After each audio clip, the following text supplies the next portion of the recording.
Our next speaker is Julia Roberto, who is a 2015 graduate of YW Boston's Youth Leadership Program, the Youth Leadership Initiative, or InIt, as we call it. Julia was chosen by her class of 2015 of InIt students to speak at their graduation a few weeks ago. And she also recently graduated from Boston Latin School. She'll be attending Lesley University in the fall. Please join me in welcoming Julia.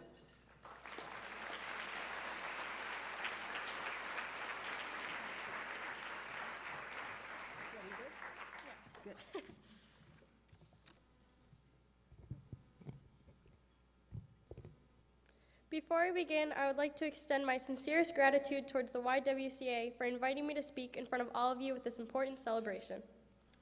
I would like to speak about the YWCA's Youth Leadership Program, InIt. InIt introduced me to other high school students across Greater Boston from all diverse backgrounds. In workshops and open discussions, we developed leadership skills to make the changes we wanted to see in our communities. The most important change I saw happen was to me.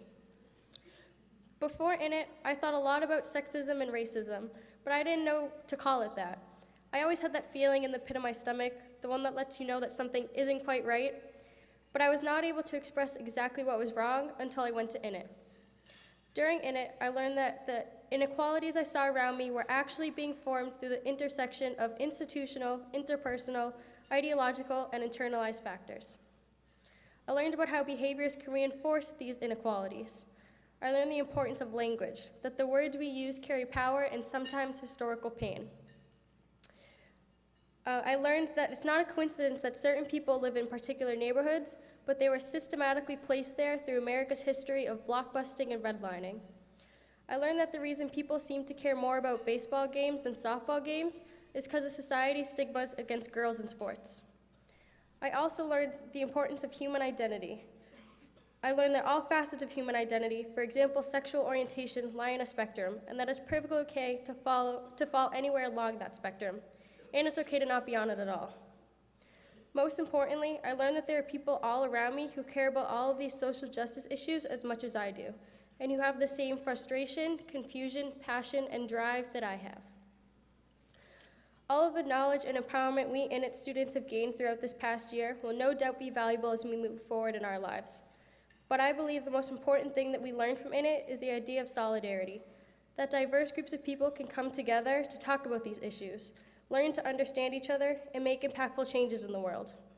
If just one of us did not have the opportunity to go to InIt, I don't think our group would have succeeded as much as it did. As we all know, conversations around ourselves can bring a lot of heartache and frustration. There were a lot of different emotions that took place throughout the year, from aggression during our gender conversation to dismay during our Black Lives Matter discussion. Despite all of that, though, we worked through it and gained a family. I could not have made it through this strenuous year without the late-night vent sessions on Facebook, the welcoming hugs from everyone on those early Saturday mornings, and the smiles that filled the room whenever we finally agreed on something. I could have done without the tremendous back pain from constantly sitting on the hardwood floor during discussion sessions, though, so if any funders want to donate pillows, I will not object to it. InIt gave me the assertiveness to run a week of social justice events at my school.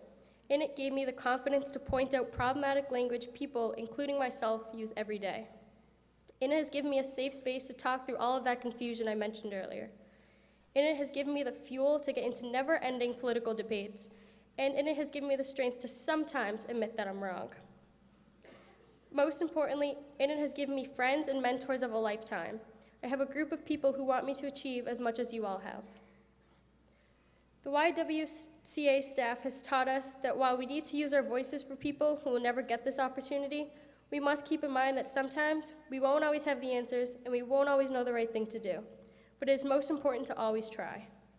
Therefore, I would like to leave you with my senior quote from the author William Faulkner. Never be afraid to raise your voice for honesty and truth and compassion against injustice and lying and greed. If people all over the world would do this, it would change the earth. Thank you.